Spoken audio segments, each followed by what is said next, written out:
8 pagi.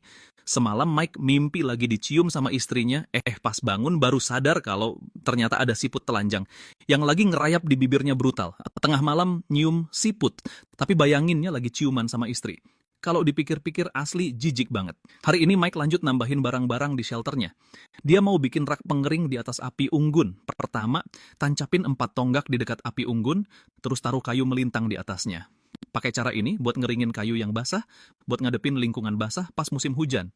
Pinter nih, Mike nyusun semua barangnya dengan rapi banget. Area tempat dia tinggal itu bersih banget, dan sekarang dia bikin area khusus buat masak. Dia bilang, udah capek bikin api unggun di tanah.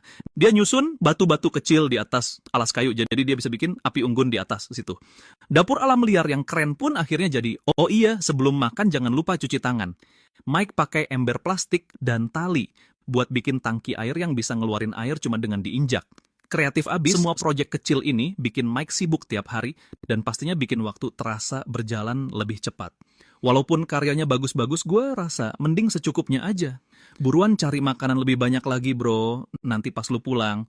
Semuanya bakal dibongkar juga kan, perut kenyang itu yang utama. Di tempat lain, Justin Kampi bilang, dengan nada serius itu, ini hari ke-276, gue udah belajar cara ngomong sama hewan.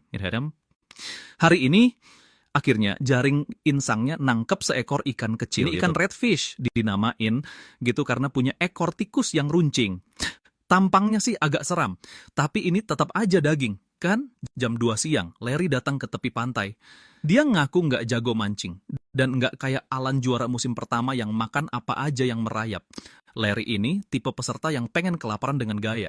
Sekarang dia pusing mikirin gimana caranya dapat protein. Mikir keras, akhirnya Larry mutusin buat bikin tombak ikan.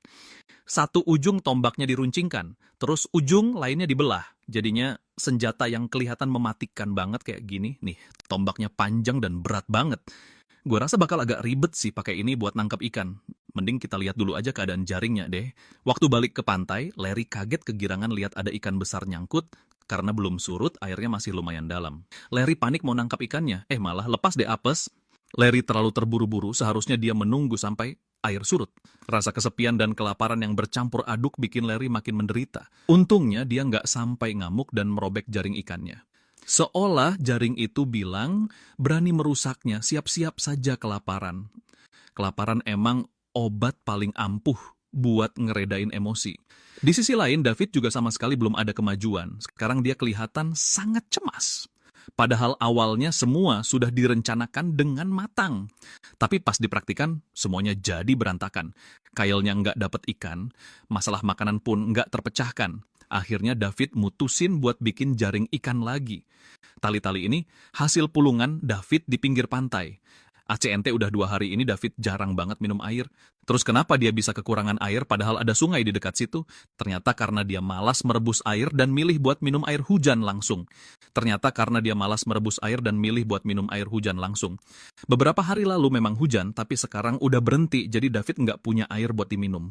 Pas udah bener-bener kehausan, David pun nggak punya pilihan selain ngambil air di panci, terus merebusnya. Tapi kemudian dia asal menaruh panci itu tepat di atas api. Dan pas airnya udah mau mendidih, David malah nggak sengaja menyenggol pancinya sampai tumpah. Kalau kamu seceroboh ini cuma buat merebus air, wah itu bakal jadi masalah besar. Di sisi lain, Larry kembali mengecek jaringnya setelah air surut. Kali ini dia dengan gampang nangkep seekor ikan. Makan malam aman Larry kelihatan girang banget. Saking senangnya, dia sampai mau nangis. Ini adalah ikan kelp greenling. Mereka hidup di hamparan rumput laut dekat pantai. Ini adalah ikan kelp greenling, mereka hidup di hamparan rumput laut dekat pantai. Hoki Larry lagi bagus hari ini, ternyata masih ada 1 ikan lagi di dalam jaring. Bisa memanggang dan makan ikan di depan api unggun malam-malam begini di alam liar memang terasa sangat nikmat. Sementara itu nggak jauh dari situ David harus rela kelaparan lagi malam ini. Hari ke-10 jam 8 pagi, Portland, UN setelah hampir 10 hari cuma makan tanaman, Nicole. Hari ini akhirnya dia mutusin buat nangkep ikan. Masih ingat kan waktu Nicole ngelihat seekor beruang di seberang sana? Semoga aja hari ini dia nggak ketemu hewan UN, tapi belum juga Nicole sampai di jaring ikannya, dia udah ngelihat ada beruang hitam di seberang. Dan bukan cuma satu, tapi sekeluarga beruang hitam. Situasinya bahaya banget sekarang. Beruang-beruang itu ada di dekat jaring ikannya. Kecepatan lari beruang hitam dewasa bisa mencapai 25 mil per jam. Nicole sama sekali nggak berani gerak sembarangan. Tapi Nicole juga nggak rela ninggalin ikan di jaringnya. Dia coba mengusir beruangnya dengan bersisi lain. Justin yang lagi nggak ada kerjaan malah asik main ayunan tali di dahan pohon. Kelihatan senang banget. Orang yang nggak tahu pasti mikir dia lagi main di halaman belakang rumahnya sendiri. Jarang-jarang loh ada peserta kompetisi survival yang masih sempat-sempatnya bersantai begini. Jarang-jarang loh ada peserta kompetisi survival yang masih sempat-sempatnya bersantai begini. Daripada buang-buang waktu nangkep ikan. Tapi sialnya, Hoki David lagi ampas banget. Udah seminggu pakai jaring tapi nggak dapat ikan sama sekali. Tiba-tiba David ngerasa sangat pusing. Bikin frustrasi kan? Masa iya tiap hari cuma makan rumput? Masalahnya, panik juga nggak ada gunanya. Dia cuma bisa rebahan dan istirahat. David benar-benar merasa hancur sekarang. Badannya sih nggak ada yang sakit, tapi rasanya nggak karuan gara-gara nahan lapar. David sempat kepikiran buat nyerah, tapi pas ingat hadiah $500.000, itu nominal yang bisa ngubah jalan hidup seseorang, cuy. Ditambah lagi, David pengen banget ngasih masa depan yang lebih baik buat anak-anaknya.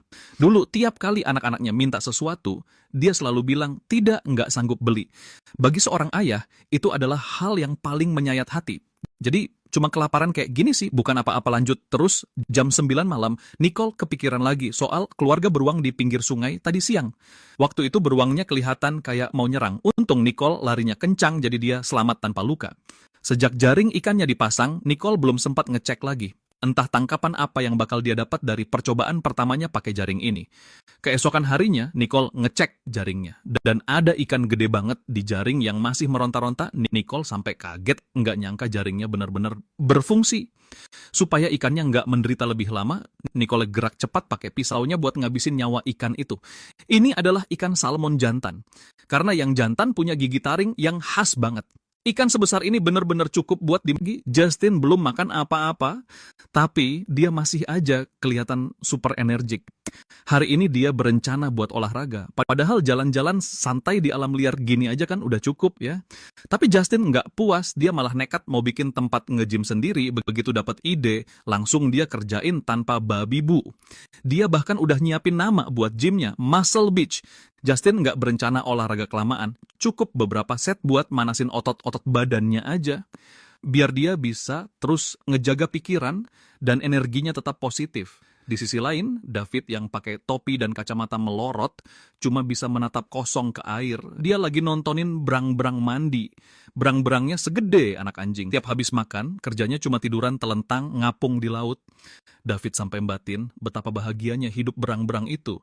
Dalam hatinya dia berkhayal, coba aja dia bisa nangkep beberapa berang-berang. Terus dilatih buat nangkepin ikan buatnya, pasti mantap banget. Ya, khayalan tingkat tinggi kayak gitu mending sebatas angan aja deh. Kehadiran berang-berang itu bikin David sadar akan satu hal.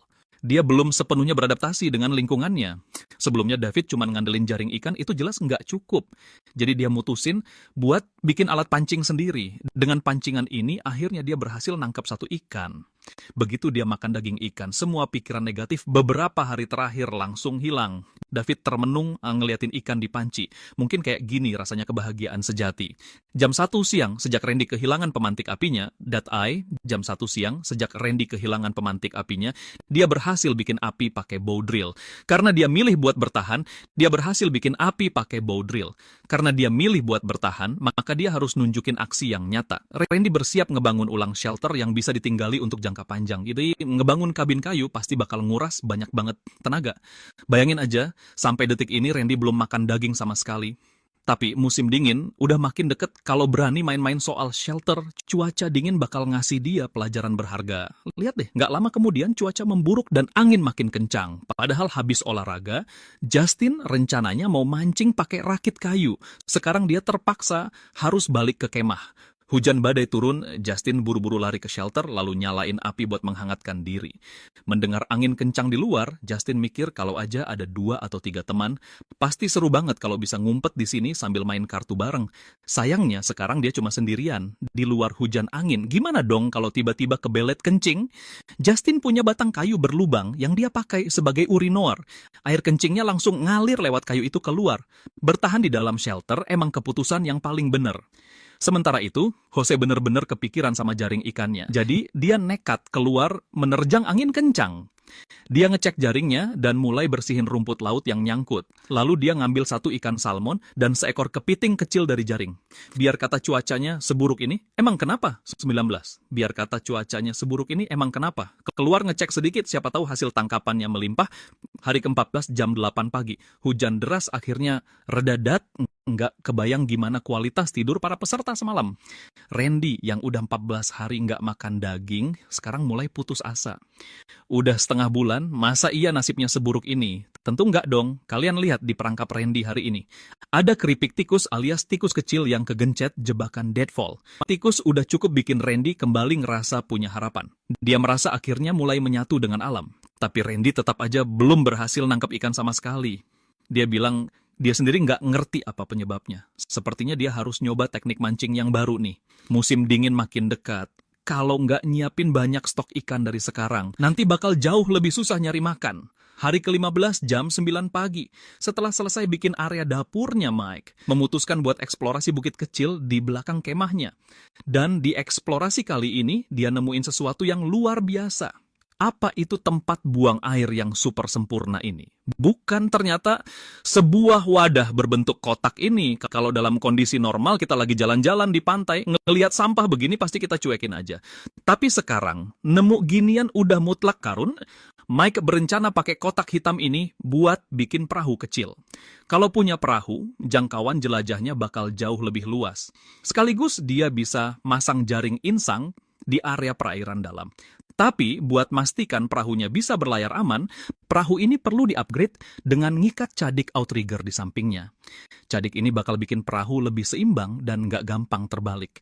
Mumpung anginnya lagi tenang, ini waktu yang pas buat ngetes perahunya. Tentu aja, kalau perahunya kebalik dan dia jatuh ke air, Mike bisa menghadapi bahaya hipotermia yang mematikan. Begitu turun ke air, perahu kecilnya berhasil ngapung dengan sangat stabil. Mike girang banget dan bilang, "Lihat nih, aku bahkan bisa joget di atasnya." Mike girang banget dan bilang, "Lihat nih, aku bahkan bisa joget di atasnya. Lebih baik fokus dayung aja deh, jangan sampai beneran kebalik." Setelah tesnya sukses tepi pantai, tiba-tiba dia langsung ngerasa super percaya diri di kompetisi ini.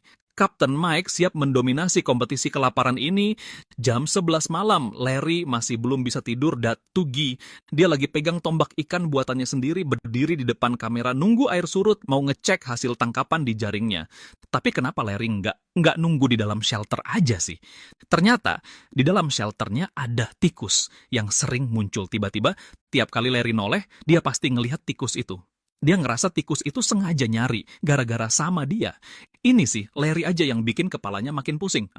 Larry bahkan bilang, kalau tikus itu berani masuk ke sleeping bag-nya, dia pasti bakal langsung meledak dan ngamuk abis-abisan. Satuan Son 2 penantian semalaman nggak sia-sia. Ada ikan di jaring Larry, baru aja aku mikir dia bakal santai balik ke shelter buat nikmatin ikan. Dia malah ngamuk lagi gara-gara gagal nyalain api. Sialan, semuanya basah kuyup, dasar keparat sialan. Sensor bip terdengar di mana-mana karena dia ngumpat terus.